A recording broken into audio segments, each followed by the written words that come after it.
Imagine a world of no more privacy, where your every purchase was monitored and recorded in a database, where your every belonging was numbered, where someone many states away or perhaps in another country had a record of everything you had ever bought, of everything you owned, of every item of clothing in your closet, every pair of shoes. Imagine a world where even people were numbered and tracked at a distance. My own thoughts about privacy led me to begin researching the issue about 4 years ago. In 1999, I became concerned about supermarket and grocery store cards, the seemingly harmless loyalty cards that you began getting asked for in the early 1990s in order to qualify for discounts at the supermarket. What I learned was that those programs were essentially registration systems that were taking all of our food purchases that we made at the store, linking them up with our names and our personal identifying information, and storing them in databases. Since 1999, when I made that discovery, I have spent the last 4 years of my life deep in research about tracking and monitoring programs involving retail spaces, buying and selling, and purchasing. And the world that I just described, where your every belonging is cataloged in a database, may not be that far off. If we move to a world where your every belonging is in a database and can be tracked remotely, which is what we'll be talking about in the next hour, we will also move to a world in which your every move can also be tracked and monitored remotely. Let me first start by talking a little bit about my background and the supermarket grocery card issue and how it has paved the way for what will ultimately be one of the most invasive things I believe the human mind has ever invented when it comes to privacy. In the early 1990s, grocery stores hit on an idea that if they could find a way to offer you something special in exchange for shopping at their store, that you might be more likely to go there instead of to the competitor. So in the early 1990s, a couple of grocery stores got started printing up little cards asking you for registration information. And when you filled that out and you went to the grocery store, you qualified for actual discounts. And those discounts would be above and beyond the regular supermarket discount of the regular items on sale. And it worked pretty well for the first couple of years. And then what happened was that other stores began getting on board. And then the database folks got involved. And they started telling supermarkets, listen, you need to go to the next step and you need to begin actually monitoring what people buy over time. Because by doing that, you can identify who your good customers are and who your maybe not so good customers are. So what happened was these grocery store cards became linked to incredibly detailed databases of information, to the point where now oftentimes those databases of information will contain what they call, the supermarket can buy something they call a penetration profile, which includes additional information about you, not only what brand of orange juice you buy or how often you buy toilet paper, but they can also buy information such as how much your home mortgage is, or your auto insurance record, or the type of car you drive, or even your dress size. Once that information began getting collected in these large databases, the databases began growing and growing, to the point where now these databases are absolutely enormous. The card programs, the food purchase registration programs is what I call them, have now spread over the entire globe. The last I heard, a program was going into the nation of Yemen in the Middle East. So they have truly become international. They operate a little bit differently in different countries. In some countries you get points or rewards, sort of like the old-fashioned S&H green stamps. Here in the United States, though, the model is still a two-tiered pricing program where if you don't comply, you pay a higher price. What we found through, or what I found through my research in the last couple of years, is that very coercive tactics were used to get people to sign up, such as in some cases doubling the price of certain grocery items if you didn't have a card, and leaving the price at the manufacturer's suggested retail price. In other words, no discount at all, even when you did present a card. We found that the prices at card stores are higher, and we found a whole host of problems with these programs. But nevertheless, what has happened is over the last 10 to 13 years now, about 80% of American households now participate in some form of purchase registration program through those cards. Now, in the course of doing this research, last year I was asked to write an article for the Denver Law Review. And they said, what we'd really like to know is what are the privacy implications of having purchases monitored and registered in databases? What really does that mean, and how deep does that problem run? And in doing that research, I spent about 3 months reading very esoteric industry journals, reading retail industry journals, reading electronics journals, reading anything I could get my hands on to try to answer that question of how far does the surveillance and registration go. And I stumbled across something in the course of doing that research that absolutely made my hair stand on end. And that something is what we'll be talking about tonight, radio frequency identification.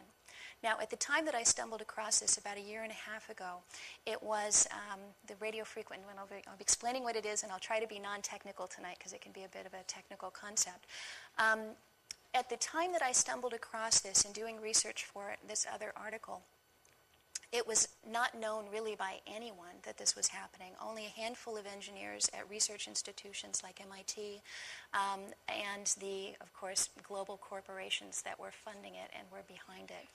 And let's see if we can do our first slide. What I discovered was that out of MIT, the Massachusetts Institute of Technology, that's based out of Boston, Massachusetts, and it's where we get some of our best engineering and mathematics and science minds get trained at MIT. MIT had hooked up with Procter & Gamble and Gillette to create something called the Auto ID Center. Auto meaning automatic, not automotive. Auto ID meaning automatic identification. And what the engineers and scientists at MIT, Procter & Gamble, and Gillette got together to do was to take an existing technology using radio waves, similar to the radio waves that communicate with your radio, and use that instead to communicate items or physical objects to the Internet. Now, in 1999, when they formed this organization to do this, they had very little funding. They had what many considered to be a pipe dream that would be almost impossible to fulfill. They had some huge technical hurdles ahead of them to overcome. They have overcome them, and in a very short period of time, and in a way that is actually quite extraordinary. What they have developed is a system to literally number every physical item on the planet Earth with its own unique identifying number. The way the system works is they've developed something called an EPC, EPC standing for Electronic Product Code. Some of you may have heard of the UPC, that's the formal name of the barcode that we see on products introduced in the 1970s on a broad scale. The barcode UPC is the Universal Product Code, and we are now switching to the EPC RFID chip code. Now, this image here shows the tiny silicon chips, and what you're looking here is at a dime, and together with that is a little vial filled with water, and what look like tiny specks of glitter or dust. They're incredibly small. In fact, let's see if I can, this particular chip here is only 0.4 millimeters across, and you can see it compared with a grain of rice. That's a chip produced by Hitachi, which is currently the smallest of these chips in the world. And now let's talk about what they do. Each of these chips contains an EPC number, or a unique identifying number, different from every other chip. Now, you can think about them in a way, they've been referred to as tiny computer chips. But when we think about computer chips, we usually think about something that does something, maybe performs some calculations. All these really do is store data. And the data that they store is their unique identifying number. That number can be, let's say 96 bits. That's one of the possible numbers proposed for this. 96 bits, not to be too technical, would be a series of 96 zeros and ones.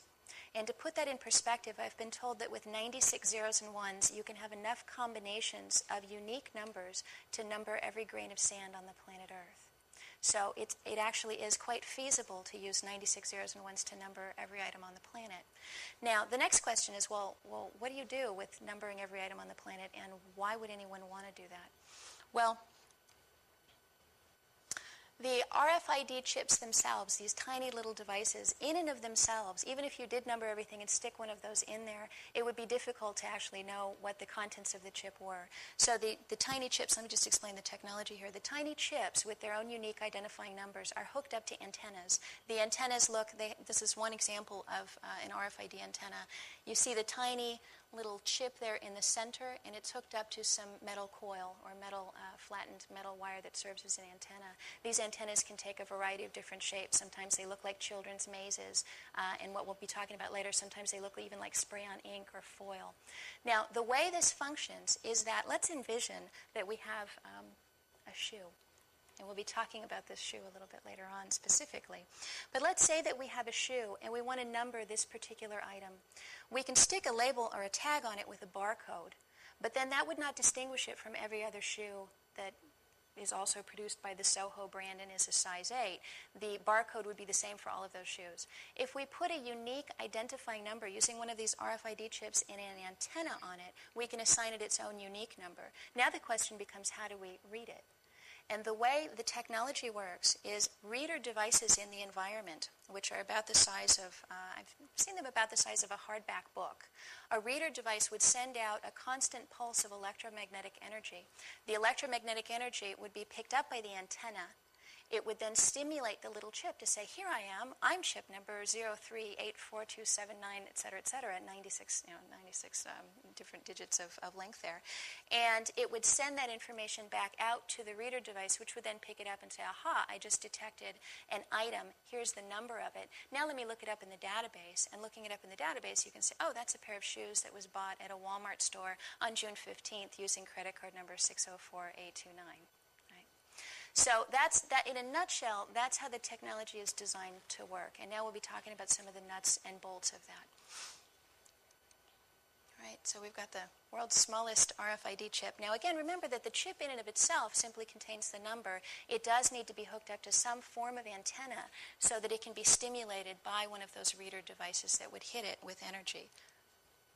Now, the technology, again, being designed by Procter & Gamble and Gillette. And by the way, this Auto ID Center at MIT now has 103 sponsors, including some of the biggest consumer product manufacturers in the world, including companies like Philip Morris, Coca-Cola, Pfizer, Walmart, Home Depot, big companies, and including government agencies such as the Department of Defense and the United States Postal Service, and also UPS. So, they're serious about this, and they're putting a lot of money into it. And now there's 103 companies working on this. Now, their stated goal is to use this technology to replace the barcode, to literally put one of these numbering devices on every physical item manufactured on planet Earth, in every country, in every factory, rolling off of every assembly line. Now, replacing the barcode means a couple of things, and let's talk about the difference between this technology and barcode technology. Every pack of gum, Dentyne is owned by Pfizer, which is one of the sponsors of this Auto ID Center. We'll get to that one in a second. Now, there are a couple of ways that we need to be concerned about this replacing the barcode. The barcode, as we said earlier, would have the same barcode image and the same UPC number for every can of Coke. So if I've got a can of Coke up here in the podium and you've got one back there and maybe a couple in your fridge at home, all of those cans of Coke would contain the very same UPC number. Now what that means is when you purchased it and you scanned your supermarket loyalty card or you scanned your credit card, which is now how they're recording your data, using the infrastructure created by the supermarket card, now they can use your credit card to record the same information, even if you don't have a loyalty card. So what would be recorded when you scan your grocery card or your credit card would be simply the fact that you bought a six-pack of Coke, not which Cokes. With this new system, every single one of those cans of Coke would have a unique number associated with it. And each one of those 6 numbers in that 6-pack of Coke would go into a database unless we do something to prevent it. The default state of how this information is recorded in order to ring up the sale would record your name and your purchase, your identity, along with those 6 individual numbers on those cans of Coke. Now, what would that mean?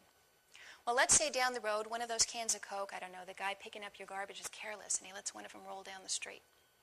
And let's say the litter police come along the next day and they pick up that can of Coke. They can actually run a reader over it, figure out its unique identifying number, look it up in a database, and see that you were the person making the purchase. And you could get, an automatic littering ticket in the mail. Worse yet, let's say that someone snuck by when your garbage was out on the curb and stole that piece of trash and took that can of Coke and planted it at a crime scene with your fingerprints on it. Now it gets scanned, and you get a knock on the door from someone asking, what's your alibi for the evening of the 15th? So that's just one way in which this is different from a UPC barcode, in that it creates, in essence, a registration system for physical items. Now, depending on your politics, I don't know where folks listening to this stand on guns, but there has been some real concern about registration of guns. And one of the arguments that's commonly used to argue against registration of guns is the fact that in countries where registration of guns has been carried out in the past, oftentimes registration leads to forms of control. Now, if it's guns, maybe that's one thing. If it becomes food, that becomes a very serious issue. Recording of items based on my own extensive research of history and looking at totalitarian regimes throughout the 20th century, I think that there are many evil governments that would have loved the opportunity to record what everyone bought in the hopes of being able at some point to control those purchases or those items down the road. Now, there are actually three ways in which this technology is different from the barcode. We just talked about the first one, in that every item would have a unique identifying number. The second way in which these are fundamentally different from a barcode is the way that creates massive privacy problems. And that is that unlike a barcode, where if you hold an item up, you've got to actually put it up to the barcode reader and actually get a read off of it. You need what's called a line of sight to where the reader actually sees the barcode device. With an RFID chip, when we call them spy chips, with a spy chip, you can actually read through someone's clothing. You can read through their suitcase. You can read through their purse, through their backpack, through their briefcase, through their pocket, through their wallet, through their clothes. So the things that we normally count on to provide us with privacy protection, you don't want somebody to see something, you put it in a bag. You don't want somebody to know how much money you're carrying, you put it in your wallet, you put your wallet in your purse. You don't want the criminal down the, hanging out in the corner to know you're carrying a $600 camcorder. You put it in a bag and you sling it over your shoulder. You don't go carrying things out in plain sight. This technology removes the privacy that humankind has had forever, which is the fact that you cannot see through things. People don't have X-ray vision. This provides criminals, marketers, unscrupulous people running stores, unscrupulous governments with the opportunity to bypass what most of us would consider privacy protection and actually see through our clothes, even down to the size and color of our underwear if someone chose to do that, if they have access to one of these reader devices. So the fact that they can be read through items. The other problem, they can be read without your knowledge. The reader devices are silent. They can be undetected. They can be hidden in doorways. They can be hidden in floors. They can be embedded into floor tiles, woven into carpet. These reader devices can exist pretty much anywhere.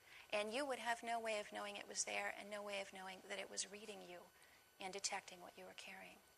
And the other problem with this is that these devices can read these tags at a distance. In some cases, the distance is only a couple of inches. In some cases, that distance can be 20, even 30 feet away.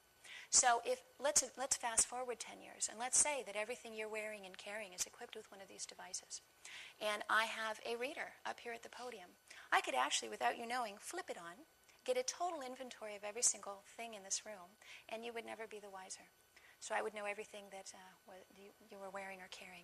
Now, we'll talk a little bit later about read range, about whether it's 2 inches or 30 feet and how that affects privacy. And one of the things you may think of right off the bat is, well, what good would it do me to know every single item in this room instead of knowing every single item that you personally were carrying? And we'll get to that in a minute. All right. Now, this technology is not science fiction. It is happening right now. Already, companies are heavily invested in this. There are a number of companies that have already done trials in real stores, in real Walmart and Target stores in the United States, in Home Depot stores as well.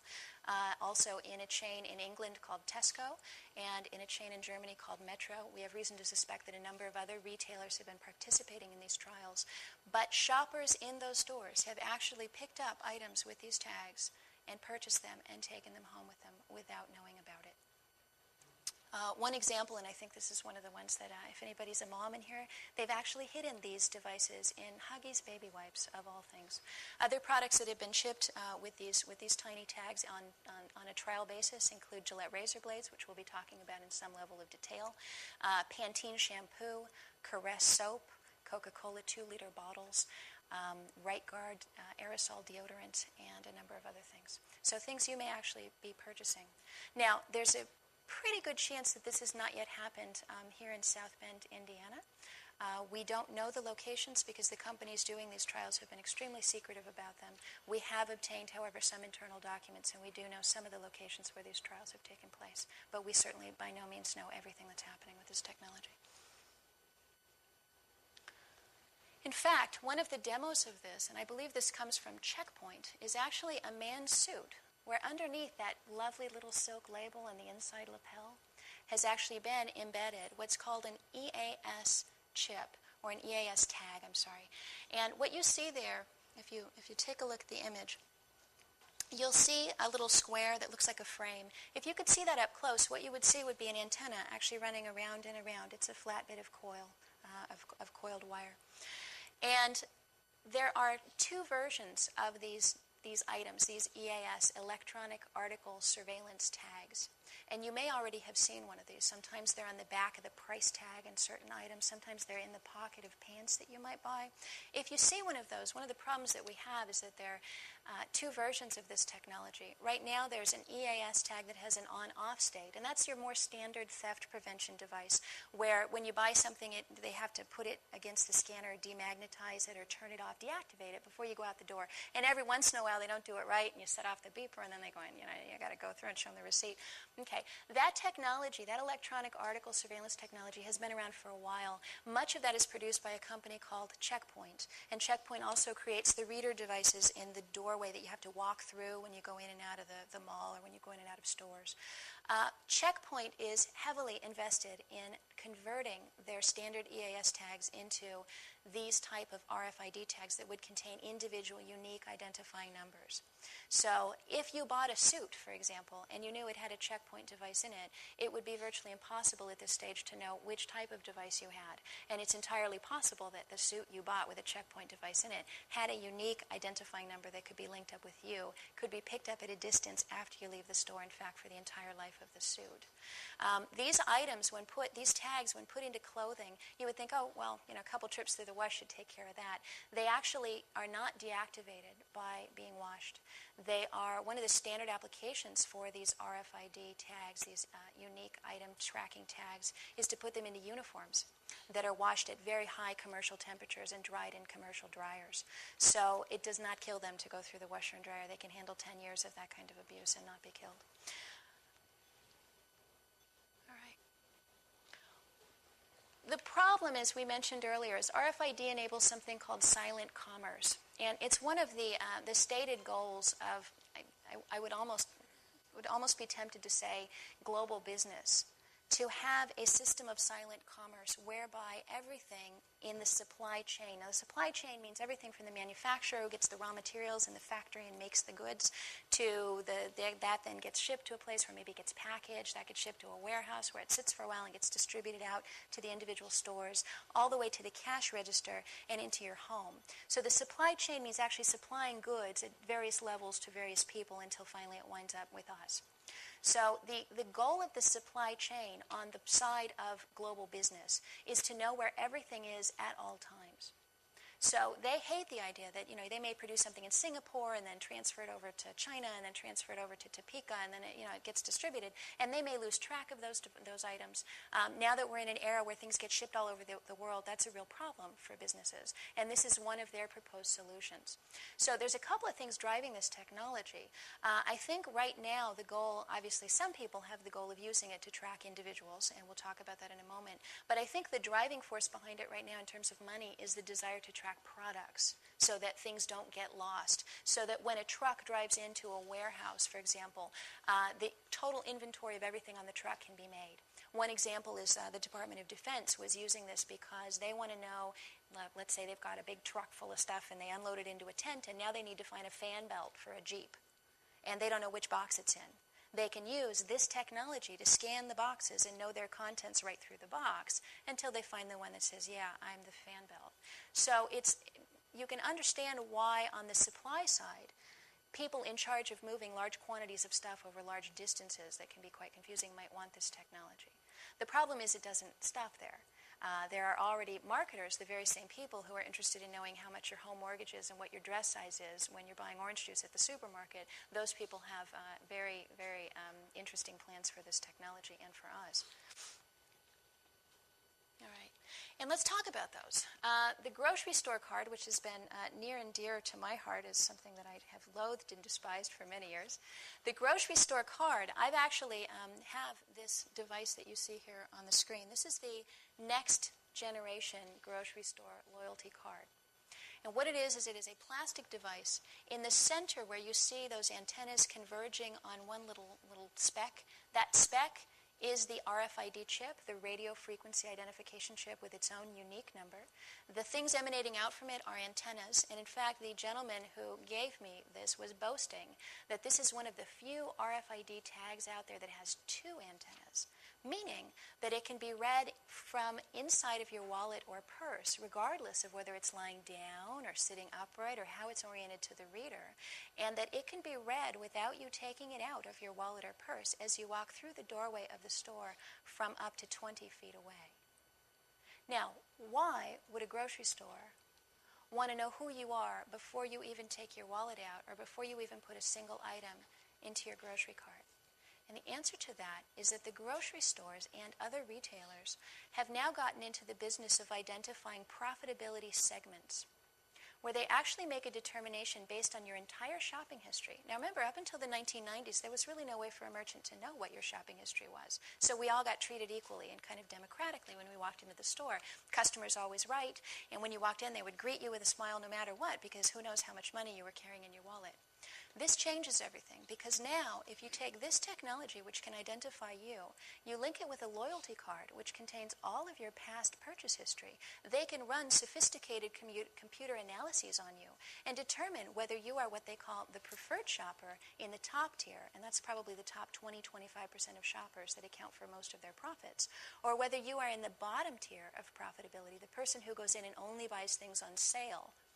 And they use ugly terms to refer to those shoppers. They call them things like bottom feeders and thieves.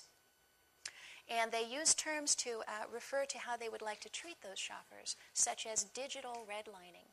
Meaning that if you were one of those shoppers and you reveal your purchase history to them by scanning a loyalty card, and let's say you're a college student, or let's say you're a little low on your luck, or you maybe just like to shop frugally, and you've been buying items on special, they want to identify you, and according to the advice of some supermarket consultants that I've been reading lately, they would like to offer you higher prices and poor service to discourage you from shopping at the store altogether. In fact, there is an article in a magazine called In-Store Marketing in England, which actually talked about formalizing this process, identifying people before they walk into stores in order to actually ask them not to shop there, possibly even putting bouncers at the door so that if they identified you as someone, who's returned 3 items in the past year, they would actually have someone come up to you and say, we're sorry, we simply can't please you. We've noticed that we're just not good enough for you. We'd like to escort you to the door and ask you to shop somewhere else. Now, on the other hand, if you're one of the top shoppers and you're in this upper tier, you might be listening to this going, well, I kind of like that idea. They're going to treat me the way I deserve to be treated, as a valuable customer. Well, your road is going to be even worse, because all of the microscopes are going to be trained on you, because you're who they want to target. And they do use words like target and prey. Like, you are their prey, you're their quarry, was another one that I saw recently. You are their target. So if you're in the top tier, it may even be worse for you, because it means that they will do things like train their surveillance cameras on you and follow you around the store. By the way, those surveillance cameras that you think are there to catch shoplifters, nowadays their primary use is to follow people around for market research purposes. In fact, some of those cameras are so sophisticated that as you stop and you pick up a package to read the back of it, it will actually zoom in and take a close-up look of your consumer expression on your face as you're reading the package. Companies who do that include a company called, you get this right, EnviroCell, S-E-L-L, is selling in the environment. They will actually come in for a fee and wire any retail establishment or restaurant with extensive and sophisticated surveillance equipment that will actually record people's conversations. They will actually even send in fake shoppers who will push a little cart around next to you and record everything you say and do. They will actually take In fact, I think probably the worst thing I heard of EnviroCell doing was they actually wired a Denny's restaurant with hidden cameras and hidden microphones to record people's conversations as they interacted with the menu. And their stated reason is they want to improve your shopping experience. This is all for your own good. It's going to make things better in that restaurant for you. Now, if you can imagine that all of this infrastructure is in place, oh, and let me name a few other things. They have thermal heat sensors that can track you around the store. They have trackers in the floor that can tell how much you weigh as you stand in front of something. So you take all of this sophisticated surveillance and tracking technology, and the only thing that they have not been able to do is they track you around and see what color hair you have and what's in your basket, is they have not been able to tell exactly who you are, unless you did something like pay with a credit card or scan a supermarket card, which is something I would recommend everyone in this room stop doing immediately. Pay cash while you can. Now, the thing they've not been able to do is know who you are. With this, let me see if I can get it back up, okay? There we go. With this new loyalty card, which, by the way, you would probably not even know you were carrying, with this new loyalty card, they can identify you as you walk in the door, and they can then track you actually around the store. There are shelves with digital, real-time price changers on them, where actually you can, and in fact, one of their ideas here is to offer different prices to different people. So as you approach the shelf would actually be able to interact with some device that would beam your identity, maybe like a mobile speed pass. There's a store called Stop and Shop in New England that's actually using mobile speed pass devices for payment. The prototype is you would beam your little speed pass at the shelf, and the shelf would beam back your own unique individual price. Now, ultimately, the goal would be to charge everyone a different price based on who they are, and of course, they can't do that until they've identified who you are. And the idea for those bottom feeders or those thieves or those people at the bottom of the shopping profitability tier, the idea would be to make them pull their weight by charging them incredibly high prices, or discourage them from being there at all because, of course, they're just taking up space and pushing around a cart and breathing the air and using up your cashier's time. And we don't want those kind of shoppers around here. And hopefully one of these days we'll figure out how to get rid of them altogether. So the next thing they're working on is putting these identifying chips into credit cards. And in fact, IBM has a proposal underway right now to embed these remote identification chips into people's checkbooks, their ATM cards, their passbooks, so that the same thing can happen to you when you walk through the door of your bank. So as you walk into the bank, the stated goal here is that they would know how valuable you were to the bank so they'd know how to treat you. So if you're the person who has, $500,000 in your bank right up to the federal insurance limit, then who knows, the bank manager may come over with a glass of wine and invite you into his office. If you're the schmo who walks in with 37 cents in your bank account, those doors may actually close up and you may find yourself rerouted down to the basement where there's a swinging light bulb and a teller and a line 50 people long. And that's almost happened to me actually at my bank branch in Cambridge, where they actually have put the tellers down in the basement, almost in the dark. It's kind of creepy. I don't believe they can identify us yet through our bank cards, but it's definitely coming. Now, this device that you see here, this Visa device, this is part of the emerging trend of smart cards. When you hear about smart cards, and by the way, these tags that we're talking about that I call spy chips or spy tags, they're, the opposite spin on these is to call them smart tags and smart chips, that they're going to make things safer and smarter and better and somehow more wonderful for us. They're doing the same thing with the credit cards. If you are offered a credit card with a smart chip in it, run screaming, say no. You really don't want that chip in there because the chip can contain all sorts of information about you. It can be more sophisticated than simply the number that identifies you or that beams out your identity over a distance. It can actually contain much more detailed information about you, and even where you've used the card, your last couple of shopping trips could be stored on there. There's really no limit to what they can put on there because they can store data. And again, the problem here, as you can see from this image, is you have no way of knowing that this tiny device is inside of there.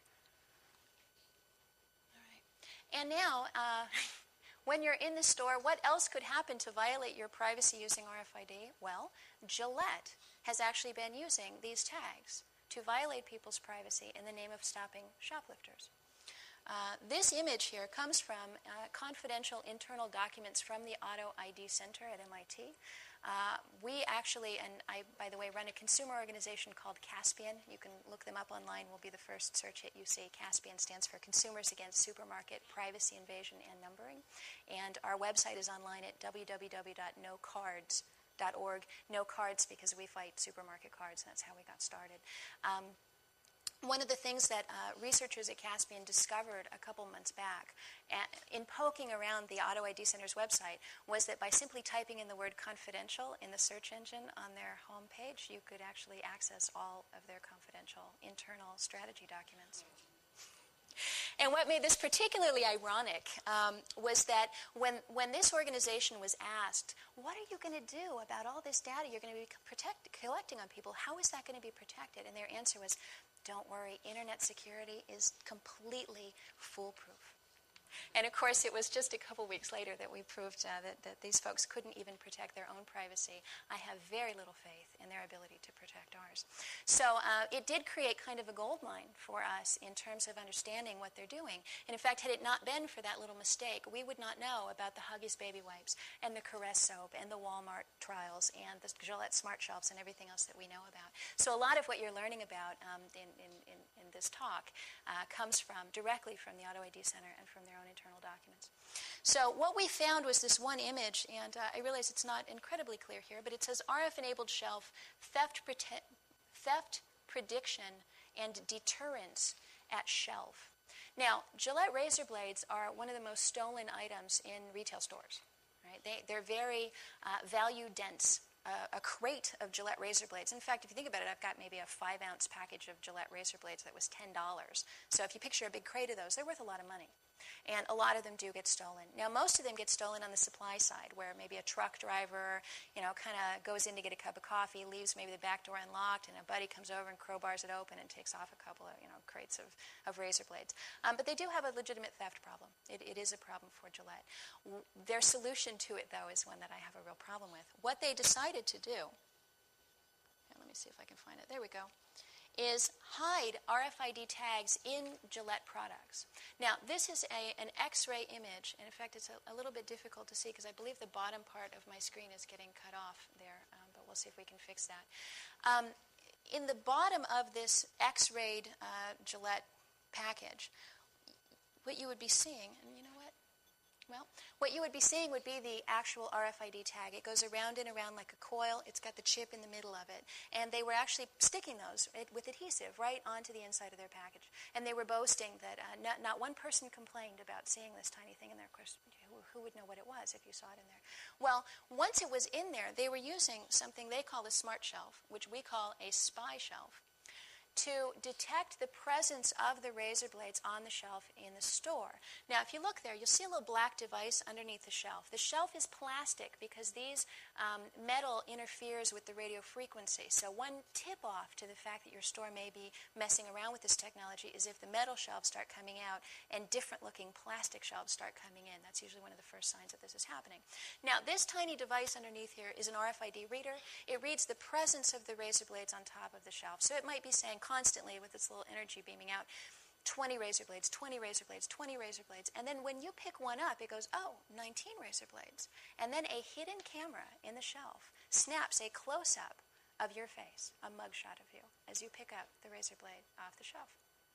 Now, they take this mugshot, and it gets redirected back to security. As you walk around the store, we have reason to suspect, although we're not certain, that it actually tracks you around the store with the package of razor blades. There's a sort of ambiguous image on their website that would indicate that, but I won't say that with certainty. However, what we do know is when you get to the check stand to pay for those razor blades, and you scan that barcode number in, it goes, oh, Gillette razor blades, we're monitoring those, and you get a second close-up of your face taken with a hidden camera. At the end of the day, security compares all the images from camera A to all the images of camera B to make sure that every person picking up razor blades was later shown and photographed paying for those razor blades. If for some reason you picked up the razor blades and you were not photographed at the check stand paying for them, you are now a potential shoplifter. Your picture gets printed out and blown up and distributed to security, and the next time you go in that store, believe me, that entire surveillance arsenal that they have in there tracks your every move. Now, some people would say, well, that's a good thing. We don't want shoplifting. Maybe that'll bring down prices. Well, let me say a couple things about that. These tags right now cost, it's estimated, between 20 and 60 cents a piece. And I bet you that we're the ones paying for it as consumers. The other thing I have serious concerns about is that we are a nation with a system of jurisprudence that is based on assuming people are innocent until proven guilty. Now, the current system of shoplifting prevention, as you go out the door, you set off a buzzer, which says, maybe we have a reason to suspect you. You set off a buzzer, prove you didn't do it, and that's okay. Show me your receipt, and you're fine. This system assumes every single person picking up a package of Gillette razor blades is a criminal, and takes your picture, assuming you are a criminal until you prove yourself innocent. So it's really the opposite system. Guilty until proven innocent. Now, I don't know about you guys, but I'm a lifetime Gillette razor user. I've never used another brand until just recently. And my sense about these razor blades is they're unbelievably expensive. A 4-pack of razor blades can be $7 to $10, depending on where you buy it. Now, my sense is if I'm going to part with $10 of my hard-earned money, you should have a mariachi band and hand me a margarita.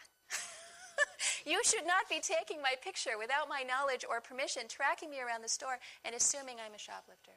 So we have actually called for a worldwide boycott of Gillette, and everyone in this room, I would encourage you to join us in that and to spread the information about this to your friends and people that you know who may be buying Gillette products. And I figure it's worth maybe trying a different brand and learning to get used to a different kind of razor if we can put a stop to this.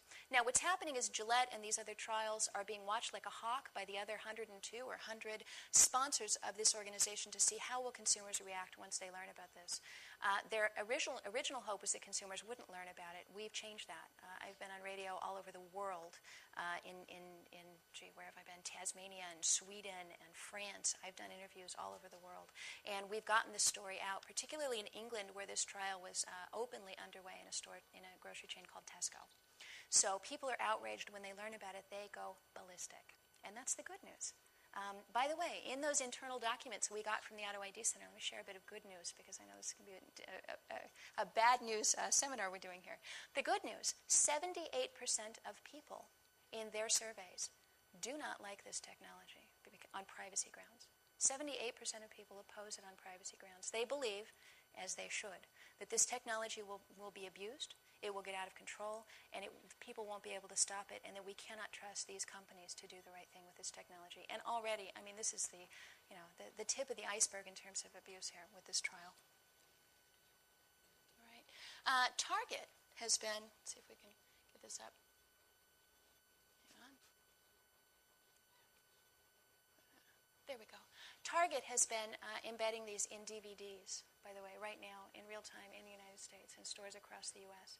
I had said that there are three ways in which RFID technology is different from the barcode. The first one, of course, the individual unique number, creating a registration system for items with people. The second way being that it can be read through your clothing or your suitcase or your wallet from a distance. The third way we haven't talked about yet, and that is that this technology, if it becomes pervasive, will cause all of us to be exposed to a constant chronic level of electromagnetic energy in the environment.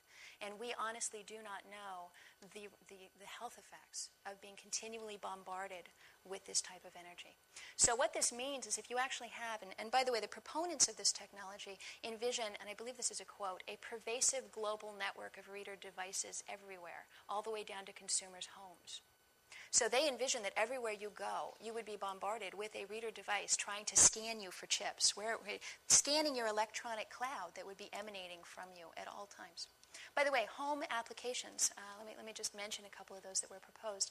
Procter & Gamble, one of the founding sponsors of this technology, has a video they call the Home of the Future. And in the Home of the Future, they actually have a refrigerator wired up to the internet where all of the contents of the refrigerator are constantly beamed out over the internet. They would be beamed out to the store so that they would know how quickly you're consuming the items in there, so they could maybe have them ready on the shelf for you to reorder. And this is sort of a telling application, the contents of your refrigerator would actually be beamed to your cable company in order to determine what advertisements would run on your TV. So as you're getting down to your last Budweiser, maybe an ad for Coors would run, and somebody would make some money off of knowing that about you. So let's see. Okay. Another application for this, and this is this little Hitachi Mu chip, the tiny little 0.4 millimeter chip, is to actually put these in cash money. Now, remember I said earlier that the store wants to know who you are, and they can't know that if you're not scanning a credit card, if you're not paying with a loyalty card. And one of the ways that it would be possible to know who you were down the road would be to make cash registered to individuals. If cash carries its own unique identifying number, that number can be registered to whoever last received that cash. So as you get the money out of the ATM knows your name because you had to put the ATM card in to get it. The bank teller knows your name because you had to present some form of ID or a card to get your money out of the bank. That money could easily be passed through a reader device which would record the numbers on the cash and associate them with your name. That information could then be provided, say to Homeland Security, or say to John Poindexter, who is the individual with the Defense Department who wanted to create something called Total Information Awareness, later renamed Terrorism Information Awareness, later questionable whether it will even be funded or not, but that program should send chills down your spine. That is the program that says the federal government, in the name of protecting us, needs to have access to every single piece of data about every single person in this country in every single database. Meaning everyone from your supermarket to your phone card records to your Kinko's photocopies to your banking information, you name it. Having access to all of that information. All right, so you can imagine that the next information that they might want to have would be the money that you took out of the bank and maybe where you spent it and who you gave it to and at what point that changed hands.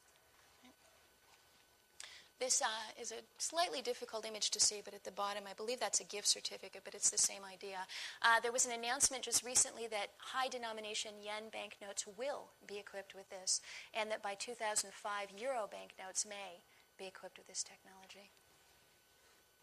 And here in the United States, I'm often asked, will American currency be tagged? To my knowledge, it has not yet been tagged. To my knowledge, there are no plans underway right now to tag American currency. However, this is a story from a couple years back where an official with the Federal Reserve Bank wrote a paper in which he suggested putting tracking devices in cash, this is the craziest idea, something called the carry tax, which would actually identify the bill and cause it to become worth less money incrementally the longer you held onto it, to discourage you from hoarding, which we used to call saving, but to discourage you from hoarding money and to encourage you to spend that money and keep it in circulation. So the idea there, if you put your money in your mattress, 10 years down the road, it might be worth zero, and all of that money would have gone to tax, that it would actually be a tax paid to the government. So there is interest. This was before, I believe, what RFID was widely known. I believe the federal official talking about this was talking about magnetic stripes. RFID would be a perfect application for that. Now, what if I told you, let me back up. I had lunch about a month ago with a reporter who said, well, Katherine, the read range on these things is only 20 feet. I mean, what's the big deal? If I wanted to know everything you did, I'd have to walk around behind you from 20 feet away with the reader aimed at you. And why do I need the reader? I can just watch you if I have to be 20 feet away. Now, I said, what if I told you that with only 4 reader devices, I could pretty much retrace your steps today? She said, well, how's that possible? Well, let me say it to each of you. What if I told you that with 4 reader devices, I could pretty much determine that you'd been here? Well, the first one would be a reader device at the on-ramp of the freeway that you probably got on to come here. Michelin, the tire manufacturer, is already, right now, embedding these devices between the rubber layers of its tires. Now, it is doing it to comply with some federal mandate that says tires need to be easily identified because of the big Firestone mess where the Firestone tires were defective. Other tire manufacturers have managed to comply with that mandate without putting RFID devices in the tires. So we have some concerns about how legitimate of a reason that is. But the fact remains that Michelin is putting them in there. Now, these can be read going 90 miles an hour from a couple feet away. Now, do you need one of these? Let's say it's a couple foot read range. Do you need a reader device every 2 feet down the freeway? No. You only need one in the on-ramp and one at the off-ramp. Because once you get on the freeway, you're not going to fool it away until you get off.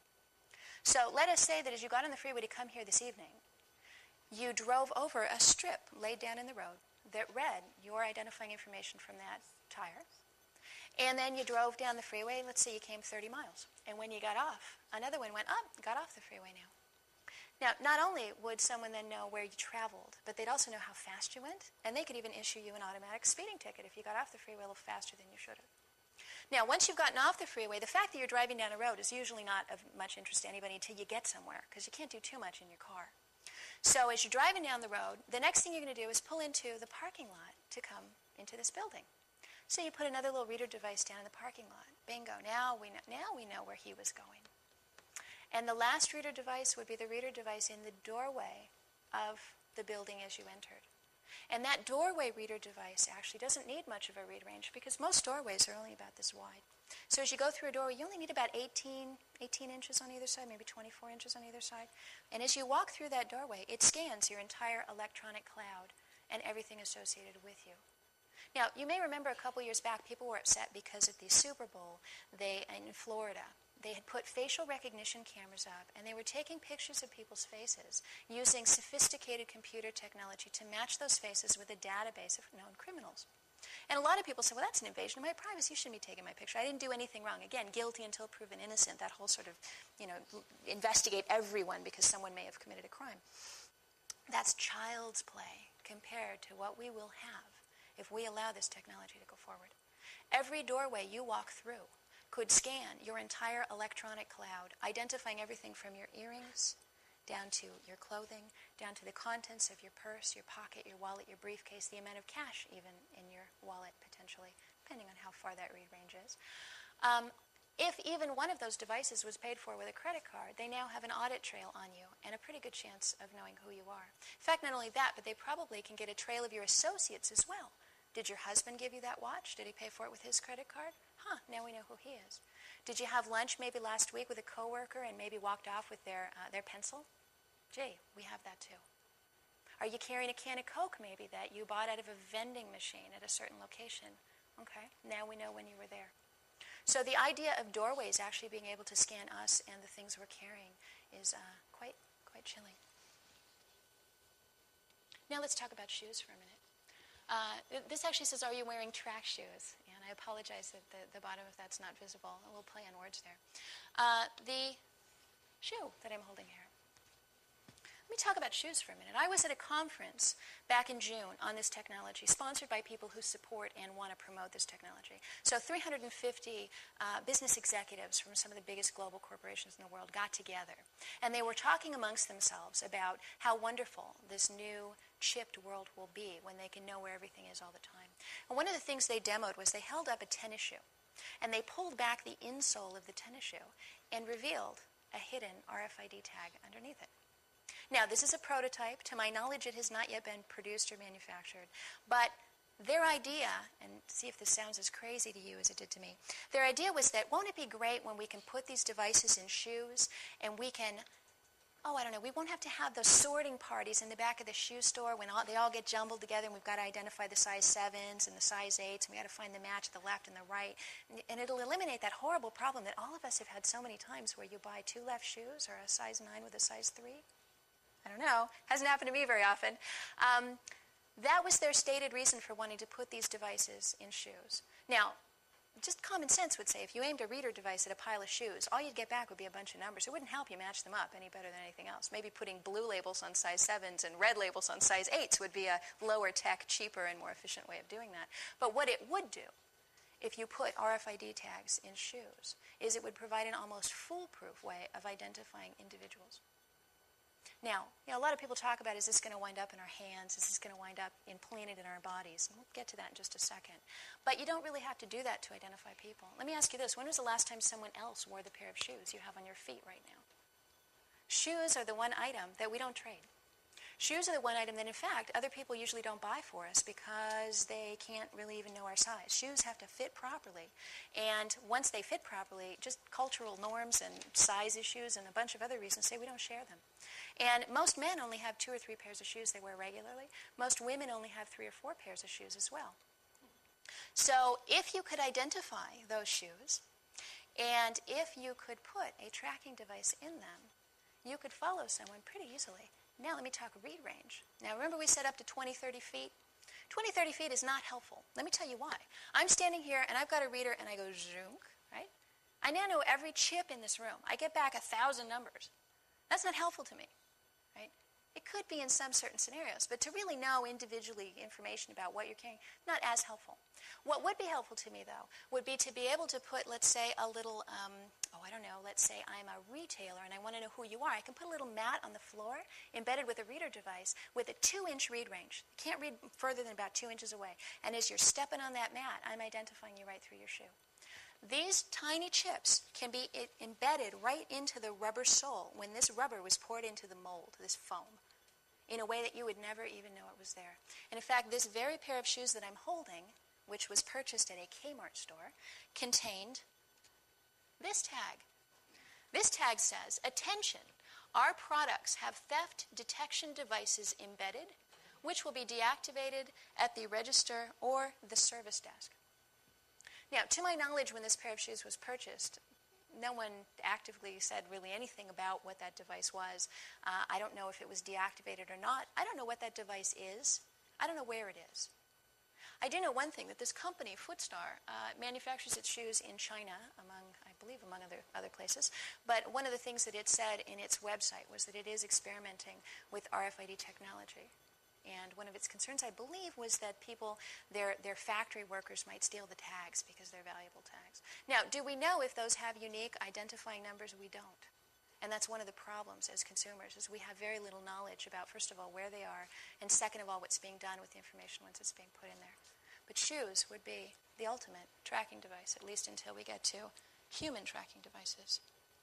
All right, let me talk about this oneness concept. Now, at the Chicago Retail System, or the Retail Systems 2003 convention in Chicago, there's a big publication that they hand out. And the publication talks about creating oneness among systems, supply chain, and business. Oneness meaning that all of these businesses would be working together with the same basic standard format of data. They would be sharing this data, and you would get sort of a one unified system in which everything was operating in the same way, meaning that all supermarkets would be collecting data about you in the same way, meaning that all RFID devices would be readable by the same set of readers, or would all be standardized and one.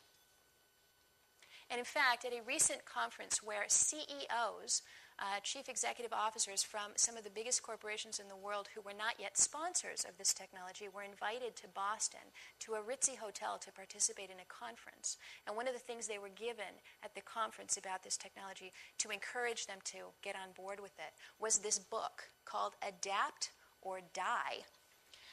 The subtitle says, "Transforming Your Supply Chain into an Adaptive Business Network," meaning that if you can keep track of all your products all the time, then you will be able to more quickly adapt to changes in the supply chain and understanding what's being bought and sold and when and how and where, and it will make you more responsive.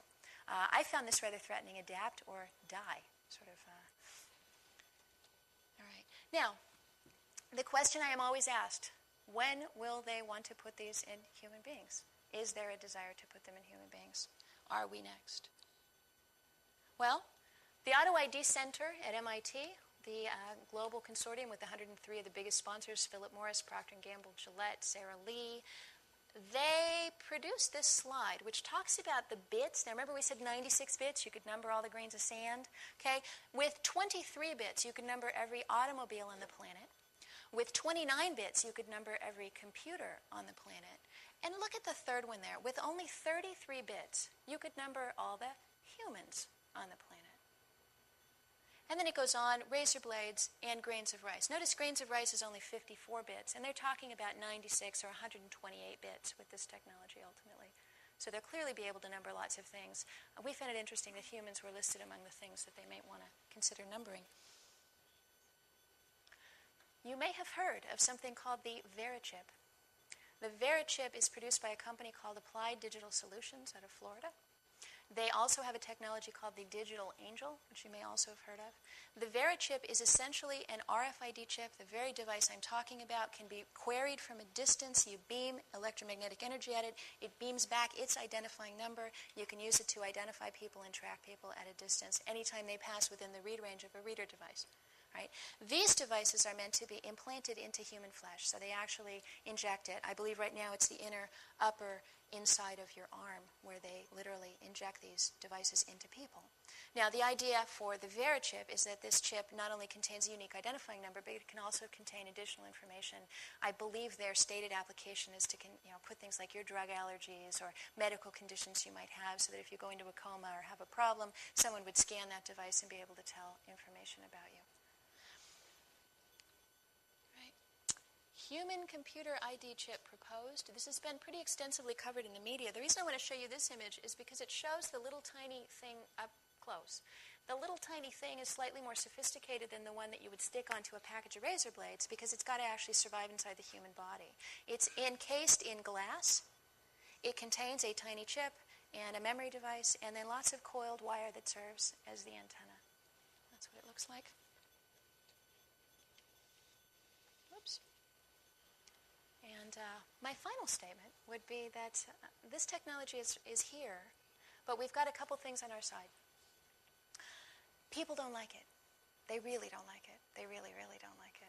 People all over the world have been interviewed and queried about this technology, and almost without exception, they say, heck no, we don't want it. It is not a popular technology. There are very few benefits, if any, for consumers with this technology, and believe me, they are scrambling like crazy to try to find them, but they're having a hard time. All of the benefits in this technology are on the side of the manufacturers, the side of the marketers, the side of the person who wants to run the Coors ad through your refrigerator by keeping track of what's in your house. Or the, the drug companies would like to put these devices in your medicine cabinet so they can monitor your compliance with your prescription. And when you read that, you think, well, that's kind of nice of them, maybe, to make sure I'm taking my prescription right. Their stated reason is, at least internally, they will admit their reason is, if they could monitor it, they could probably get you to take your drugs more often, and then they'd make more money because you would be refilling your prescription more frequently. So even putting these reader devices in medicine cabinets, and in fact, I sat in a conference once with a bunch of medical people who were talking about this technology, and one of them actually said, wouldn't it be great if we could tell every time someone takes the lid off the toothpaste? Yeah, great. Consumers don't like it. I didn't see a single smile when I said that in the room. People don't like the idea of other people watching what they're doing and knowing what they're wearing and knowing what they're carrying. I think the privacy implications, the crime implications, and the long-term societal implications are pretty obvious. And now let me give you the scare story. Think if in the 1930s Hitler had had access to this technology. What would have been different? What would have been done differently? The technology that we have even now, let's say that you had Anne Frank living in your attic. And let's say that you knew that your purchases were being monitored with your credit card or your loyalty card. And you knew better than to buy more than usual to feed Anne Frank. And you made a decision that you and your family members would just eat a little bit less to provide for her. So you'd cook a normal amount of breakfast and you'd maybe cut off some of the eggs and put them on a plate and somebody would carry them up to Anne. They'd never know, right? Well, do you know that A.C. Nielsen and Catalina Marketing and all of the companies that keep track of what people buy have got this down to such a sophisticated science that one of these companies boasts it can tell if there's more people in your household than you're claiming or than you're buying for at that one store. You know how they can tell? By how much toilet tissue you buy. So unless you're sharing toilet tissue and being careful that Anne Frank only gets the little extra bit of leftover toilet tissue, they're going to know. Now, take that and multiply it by about 10,000, which is about how many things we interact with in the course of a normal week. And if all of those things were trackable and registered and followable and monitorable, if that's even a word, then the possibility for abuse is really extraordinary. Now, history has shown us many times, and I know people always say it can't happen here, but history has shown us time and time again, particularly in the 20th century when 169 million people were killed by their own governments. Those are not casualties of war. Those are not soldiers. Those are people actually brutally murdered by their own governments. Right? We have a history of power being horrifically abused on this planet. This is power beyond your wildest imagining. Right now, maybe you're thinking about marketers knowing who you are when you walk in the door. Imagine someone like Stalin or Pol Pot knowing who you were when you walked in the door, knowing who you'd spent your time with, knowing who else walked through the door with you, knowing whose fountain pen you're carrying with you. Imagine the implications of having you and your network of associates tracked, followed, and known about at all times. It would make people very compliant. It would make them very obedient citizens. But what has stopped that kind of abuse in the past is good people who've stood up and said, you know what, we don't want to live like this. We don't want to have a dictator who's going to be evil and abusive and murderous. And good people have gotten together and have overthrown those type of governments. If we got this kind of technology in place, and if it was obtained and all of that power fell into the hands of someone evil who wanted to abuse it, all of the things that have kept humanity safe from those type of abuses in the past would no longer work. You would not be able to get together as the folks did in the tavern back in Concord and Lexington back in the days of the American Revolution. You would not be able to get together in a tavern and have those conversations if EnviroCell had planted hidden microphones and cameras in there, and if there were embedded RFID readers in the seats. And by the way, that's one of the other places they've been putting those, is in furniture. They can actually put them in the seat and know who's sitting there. Now, I usually, when I conclude this talk, I say shop safe, everybody. And I'd like to, first of all, say definitely shop safe. But I'd like you to think safe. And when I say think safe, I want you to think about what it means to be surveilled. It may create some degree of safety, but I'd like to talk to you about safety for just a second. The most surveilled people on this planet, arguably, were the citizens of Stalin's Soviet Union. Those citizens ran the risk of their every piece of mail being opened, their every telephone conversation being listened in on, their every neighbor being a spy for the KGB. Were they safe? Tens of millions of people perished in that country, murdered by Stalin because they opposed what he stood for. So when you think safety, I want you to think about the tens of millions of people killed in the Soviet Union because of too much surveillance and power in the wrong hands. Safety is a little bit less about maybe running the risk of some creep down the street mugging you, and maybe a little bit more about tens of millions of people being killed by a government out of control. And that being said, I will say, shop safe, everybody, and think about the choices that you make. Thank you.